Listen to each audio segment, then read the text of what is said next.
No sir.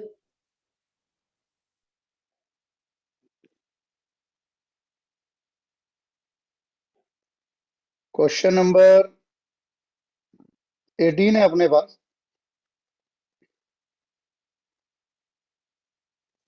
Question number 18 को देखेंगे।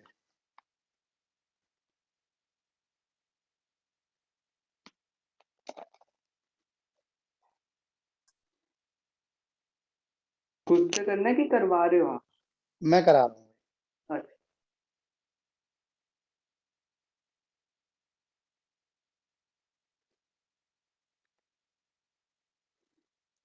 मेरी बुक का ही क्वेश्चन है। Question number 18। पूरी कैश फ्लो स्टेटमेंट बनानी है। Cash flow statement AS3 revised.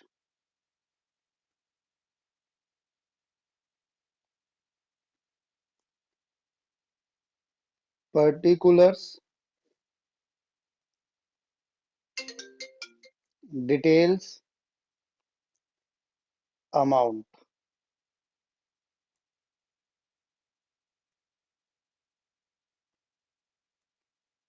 A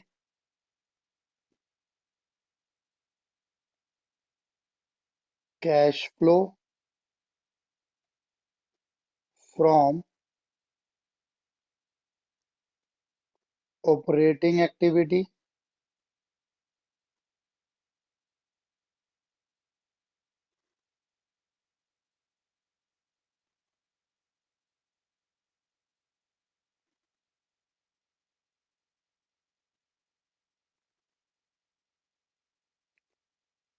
B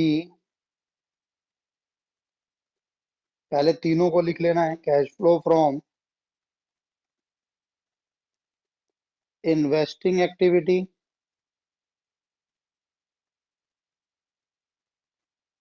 cash flow from financing activity. फिर नीचे हमारे पास वर्किंग नोट्स आएंगे। देखो जी,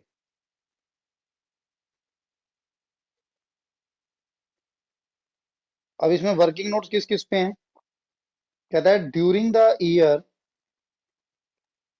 एक मशीन है जिसकी कॉस्ट 60,000 है, उस पर डेप्रिसिएशन चार्ज हुई 20,000, वो सोल्ड किया आपने 20,000 की। Depreciation provided on tangible asset, total depreciation भी दी हुई है आपको टेंजिबल एसेट की 60,000। तो अगर आप एसेट्स देखेंगे तो आप पाएंगे कि यहाँ पर आपको टेंजिबल एसेट नजर आ रहा है। नेट का मतलब होता है बुक वैल्यू पर है।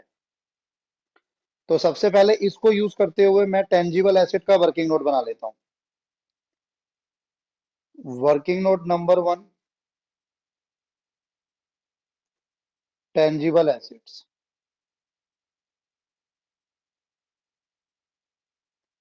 पर्टिकुलर्स, अमाउंट,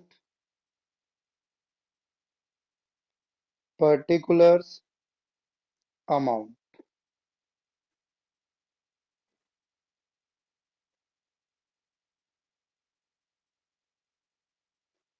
स्टार्टिंग होगी टू बैलेंस BD,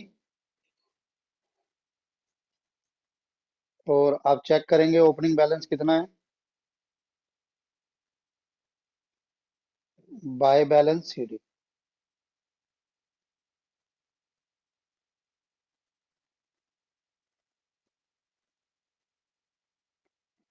ये ओपनिंग है, यहाँ क्लोजिंग है, तो 6-20 ओपनिंग, 8-60 क्लोजिंग। 6-20, 8-60। और नीचे कहा गया आपको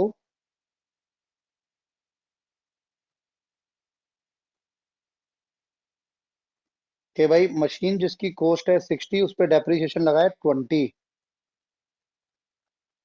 तो एक machine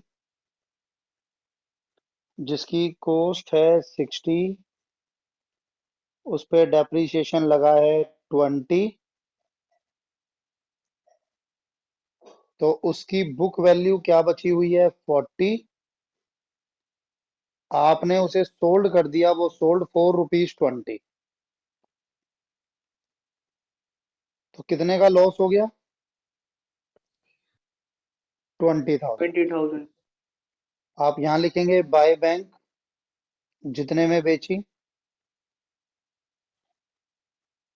by profit and loss, loss हुआ जितने का, और तीसरा आपको डेप्रीशिएशन लिखनी है, इसके वाली नहीं, जो टोटल डेप्रीशिएशन लगी है टेंजिबल एसेट पे 60,000। टोटल करें, 20 और 20 40, 9 9 60 सर माइनस। हाँ नहीं जी, सर, समझ में नहीं आया। डेप्रिसिएशन तो 60,000 है, आपने 20,000 क्यों किया माइनस? दो डेप्रीशिएशन दी हुई है आपको क्वेश्चन में। एक तो यहाँ की डेप्रीशिएशन दी हुई है कि एक मशीन जिसकी कॉस्ट है 60, उस पे डेप्रीशिएशन लगा हुआ है 20 का। तो जब मैं इस मशीन का प्रॉफिट या लॉस निकालूंगा तो मैं इस वाली 20 को माइनस कर रहा हूँ, ये रहा।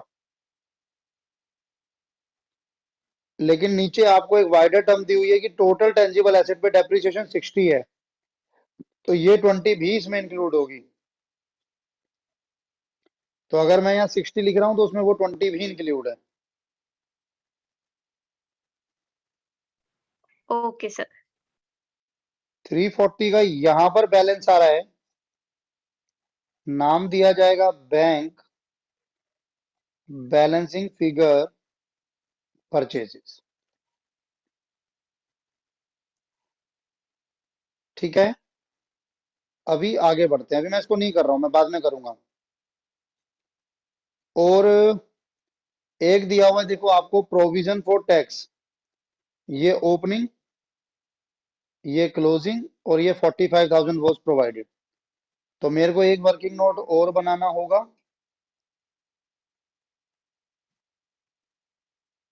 Provision for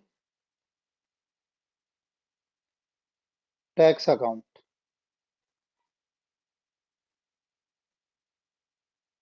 particular amount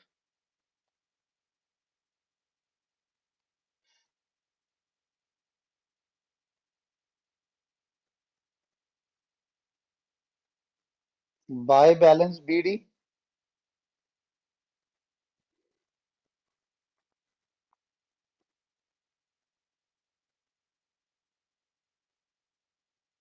opening balance है 40,000, to balance CD, closing balance है 50,000।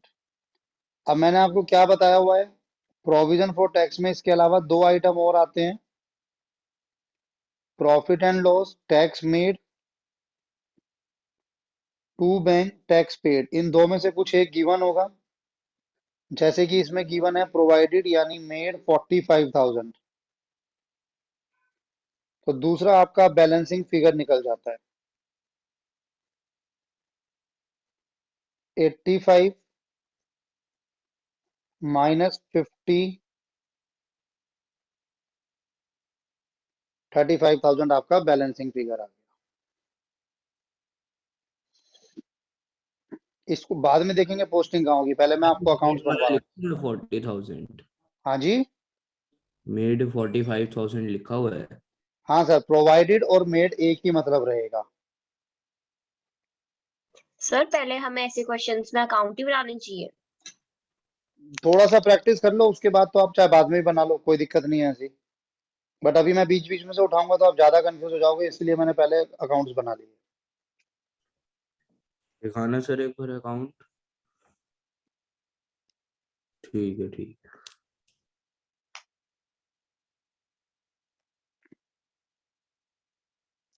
डन है जी। इसके अलावा भी, जैसे कि ये प्रोविजन फॉर टैक्स पर एडजस्टमेंट थी, मशीनरी पर एडजस्टमेंट थी,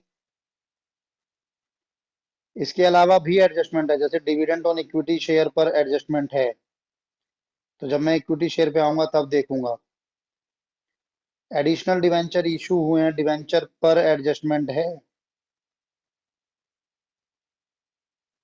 जब आऊंगा तब देखूंगा।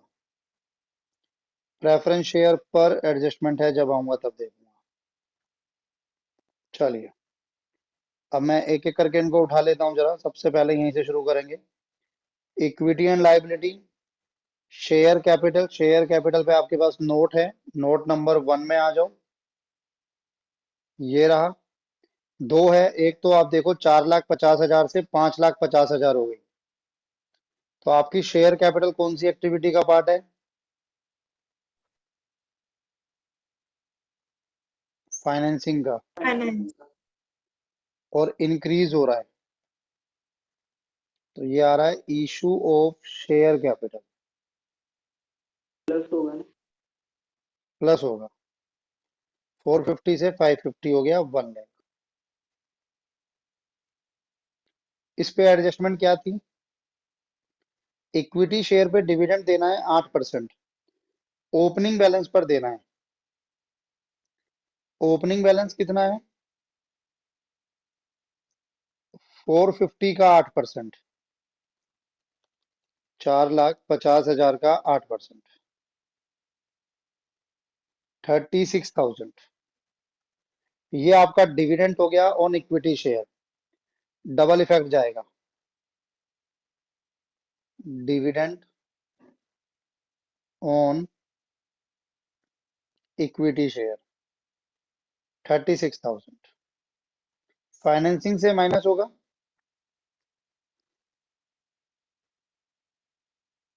यहाँ पे रहा होगा नेट प्रॉफिट। अभी नहीं पता मुझे कितना है, उसमें मैं एडजस्टमेंट 4 करता हूँ, उसमें आएगा ये डिविडेंड ऑन इक्विटी शेयर। यहाँ पर प्लस होगा। जब आपने नेट प्रॉफिट निकाला होगा प्रॉफिट एंड लॉस अकाउंट में, तो आपने इसको माइनस किया होगा। और क्योंकि ये नॉन ऑपरेटिंग एक्सपेंस है, आपके बिजनेस का खर्चा नहीं है, आपकी ऑपरेटिंग एक्टिविटी का खर्चा नहीं है, फाइनेंसिंग से माइनस होना है, लेकिन आपने नेट प्रॉफिट निकालते वक्त माइनस किया हुआ है, तो इसीलिए इसको वापस ऐड बैक कर दो। इसके बाद प्रेफरेंस शेयर आता है। आप देखेंगे 3 लाख से 2 लाख रह गया। एडजस्टमेंट है इसमें। At the end of year preference share redeem हुए थे at a premium of 5%। Preference share जो हैं वो रिडीम हुए हैं,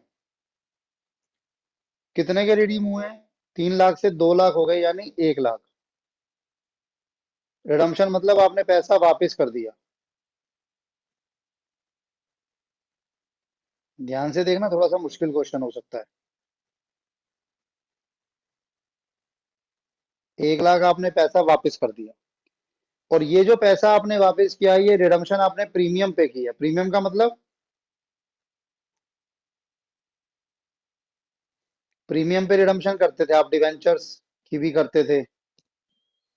यानी आपको जिन लोगों का 1 लाख चुकाना था, तो आपने 1 लाख नहीं दिया, आपने 1 लाख प्लस 5% दिया है। यानी आपने टोटल 1 सेटल लाख, करके उनको। यानी आपने टोटल 1,05,000 दिया है उनको।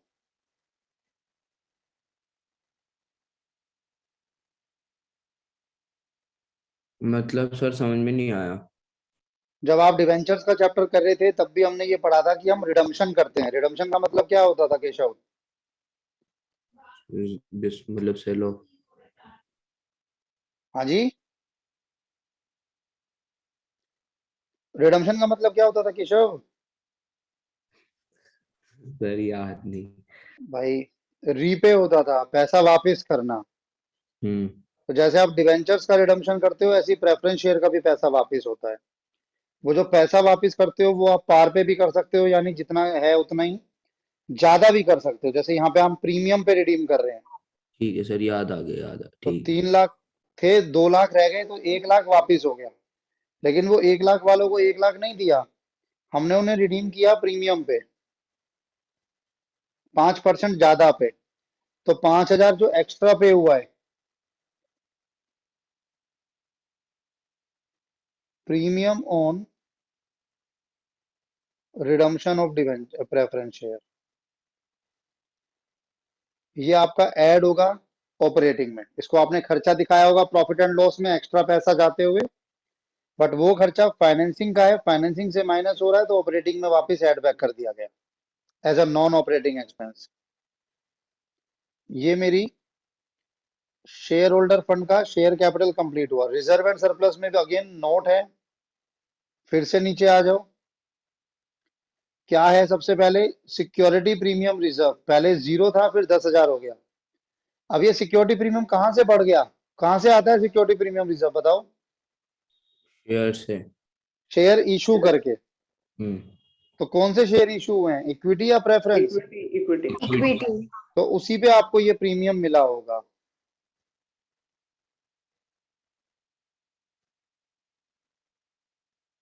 Security premium reserve on equity share, कितना? 10,000 बढ़ेगा, पैसा आ रहा है। जनरल रिजर्व 1,20 से 1,50, ट्रांसफर टू जनरल रिजर्व कहते थे हम इसको। जे एक जेब से पैसा निकालकर दूसरी जेब में डाल लेना, ट्रांसफर टू जनरल रिजर्व। एक जेब से पैसा निकाल के, पहले एक 20 था उस गुल्लक में पैसा, फिर पिगी बैंक में पैसा हो गया 150, तो 30,000 आपका और ट्रांसफर हुआ। हालांकि कोई पैसा आपकी जेब से बाहर गया नहीं, कोई पैसा आपकी जेब से बाहर गया नहीं।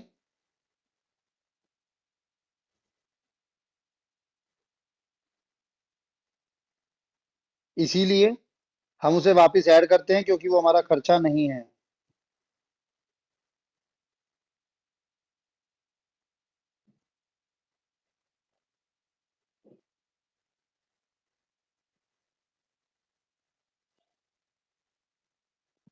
अब सरप्लस तो आपको पता ही है, 1,40 का लॉस था, 1,50 के प्रॉफिट में कन्वर्ट हो गया, तो उसका मतलब नेट प्रॉफिट कितना बना होगा? 290। 1,40 का लॉस था, 1,50 के प्रॉफिट में कन्वर्ट हो गया, तो 290 का नेट प्रॉफिट हुआ होगा। ये भी कंप्लीट हो गया। अब आ जाओ डिवेंचर्स पे। आप देखो 1,50 के डिवेंचर हैं, 2,60 के हो गए। डिवेंचर पे भी हालांकि एडजस्टमेंट थी। कहता है जो एडिशनल डिवेंचर हैं वो इशू हुए हैं,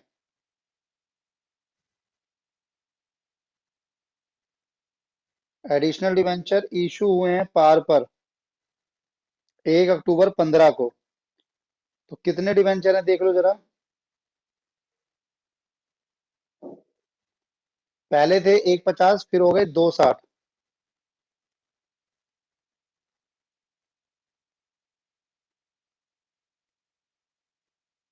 वर्किंग नोट,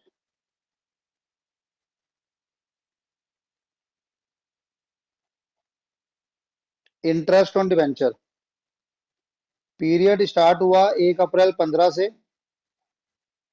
ये जाएगा 31 मार्च 16 तक। इस डेट पर आपके पास जो डिवेंचर्स थे वो कितने के थे? 1,50,000 के।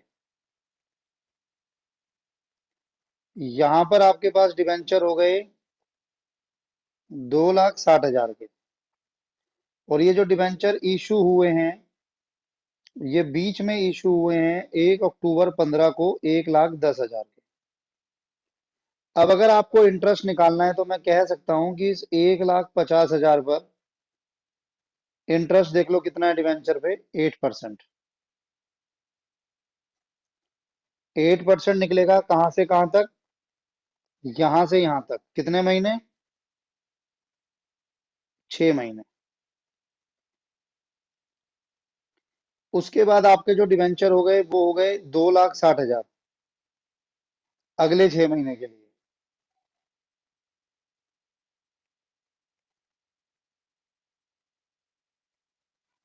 सॉल्व करेंगे, 1,50 का 8%, 6,000, 2,60 का 8%, 10,400। टोटल जो इंटरेस्ट आपने दिया होगा डिवेंचर पे वो है 16,400। क्या ट्रीटमेंट होती है इंटरेस्ट ऑन डिवेंचर की, कौन सी एक्टिविटी का पार्ट है? फाइनेंसिंग का। फाइनेंस। तो इंटरेस्ट ऑन डिवेंचर 16,400 फाइनेंसिंग से माइनस हो जाएगा, ऑपरेटिंग में इंटरेस्ट प्लस होगा। ऑन डिवेंचर ऑपरेटिंग में प्लस हो जाएगा। इसके अलावा जो आपने डिवेंचर इशू किए हैं उससे भी तो पैसा आया है, वो भी तो प्लस होगा जो हमने डिवेंचर इशू किए हैं। तो ये हो गया, ये हो गया, ये हो गया। अब कहता है 8% बैंक लोन भी था, 40,000 से 50,000।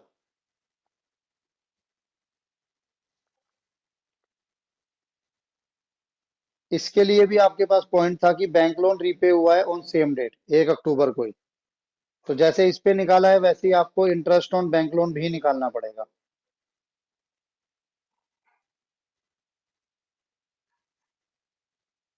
Working note, interest on bank loan,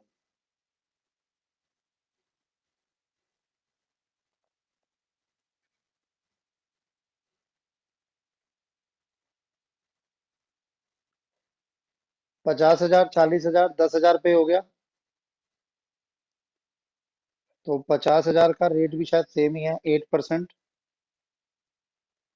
6 महीने का, प्लस 40,000 का 8%, 6 महीने का। कितना हो जाएगा ये? 50,000 का 4%, 40,000 का 4%, 3600 रुपये। सेम ट्रीटमेंट है इसकी भी।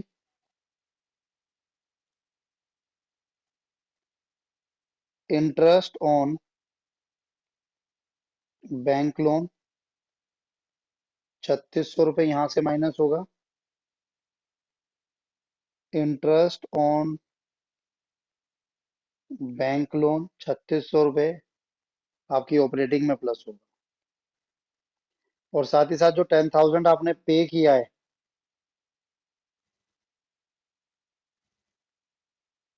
बैंक लोन पे,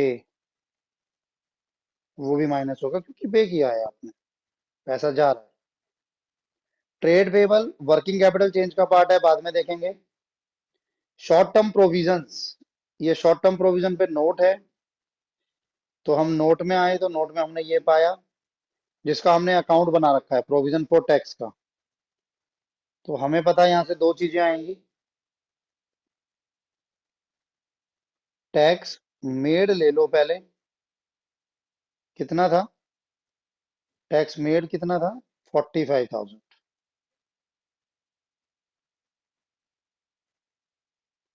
टैक्स पेड लास्ट में माइनस करेंगे। शॉर्ट टर्म प्रोविजन हो गया। नॉन करंट एसेट पे आ जाओ तो इसमें आपका टेंजिबल एसेट जिसका हमने अकाउंट बनाया था, क्या क्या था हमारे पास? Sale 20, purchase 340।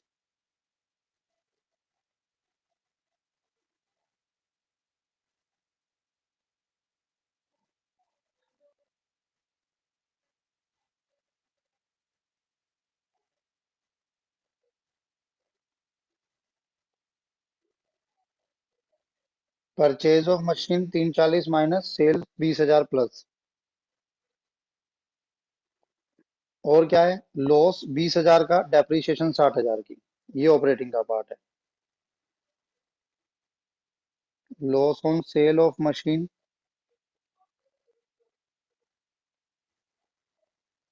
20,000, डेप्रीसिएशन 60,000। ये कवर हो गया, हमारा टेंजिबल एसेट पूरा हो गया। आगे बढ़े तो मेरे पास आया इंटेंजिबल एसेट गुडविल, 40 से 15 हो गया। बताओ भाई, गुडविल कम हो गई, क्या ट्रीटमेंट होती है?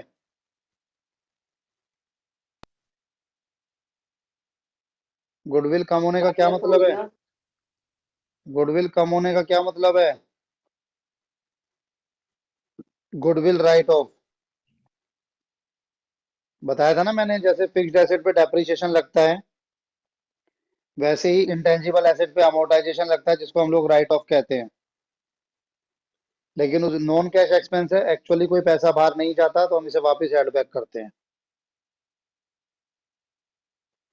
और नॉन करंट इन्वेस्टमेंट 80 से 125 हो गया, 45,000 से आपने इन्वेस्टमेंट और परचेज कर ली।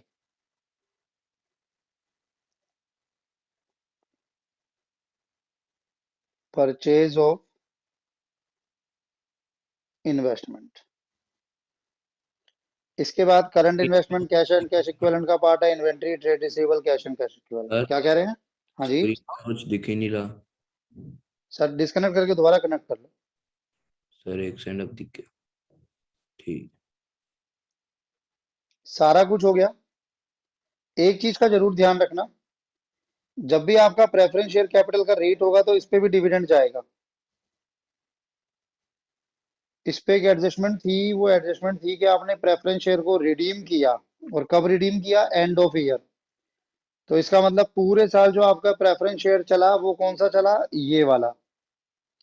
तो इस 3 लाख का 5% निकाल लो, 15,000। 15,000 का प्रेफरेंस शेयर पे डिविडेंड और दिया होगा आपने। डिविडेंड ऑन प्रेफरेंस शेयर 15,000 यहां से माइनस होगा, प्रेफरेंस शेयर डिविडेंड यहां पर प्लस होगा। अब इसका टोटल करते हैं जरा।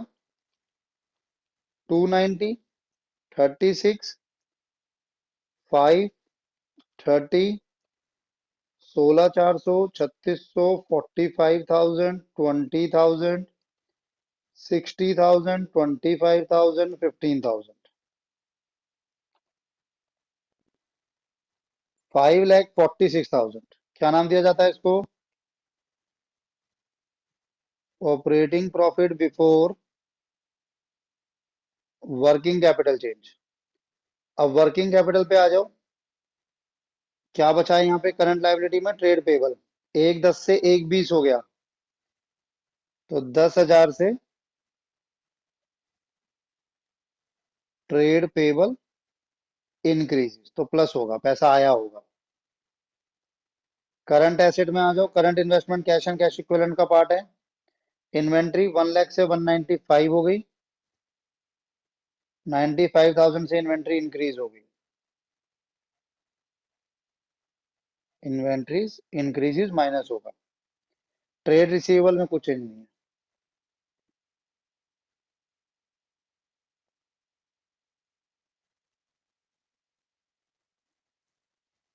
546 plus 10,000 minus 95,000, 4,61,000 cash generated from operation. इसमें से माइनस हो जाएगा लेस टैक्स पेड, जो हमने बचा के रखा था, 35,000।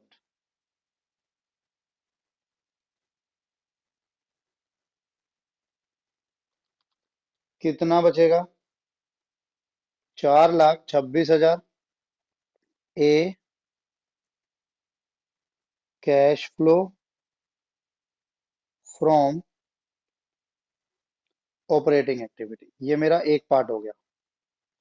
इसको करो, 20,000 माइनस 340 माइनस 45, 3,65,000 माइनस का। ये मेरा बी हो गया, cash flow from investing activity.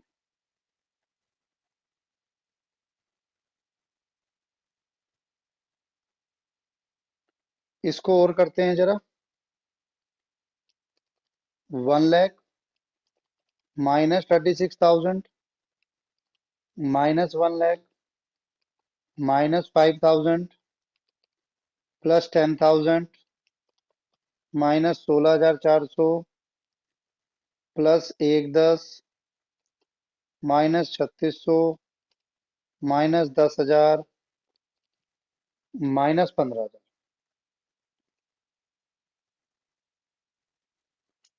34,000 C cash flow from financing activity. अब क्या करूंगा, मैं तीनों को प्लस करूंगा। 34 plus 426 A plus B plus C -365 95,000 मेरा क्या आ गया, net increase in cash oblique cash equivalent. और इसमें मैं ऐड करूंगा cash oblique cash equivalent at beginning. दो चीजें निकलेंगी इसमें, एक तो खुद कैश 25 और करंट इन्वेस्टमेंट 15। सर ऐसा 25 क्यों? सर करंट इन्वेस्टमेंट हमने लिखवाया हुआ था अपनी एक दो क्लास पहले कि current investment cash and cash equivalent का पार्ट होता है। ठीक है। 1,35,000 आपका ये closing cash and cash equivalent के बराबर होना चाहिए, तभी आपका आंसर ठीक माना जाएगा। यानी ये 5 और ये 30 मिलाकर 1,35 बिल्कुल ठीक। सर वो 25 है। कहाँ पर? सर ये 5 और 1 30 आ गया। ये सर ओपनिंग कैश मतलब क्लोजिंग कैश और क्लोजिंग करंट इन्वेस्टमेंट। ठीक है ठीक है ठीक।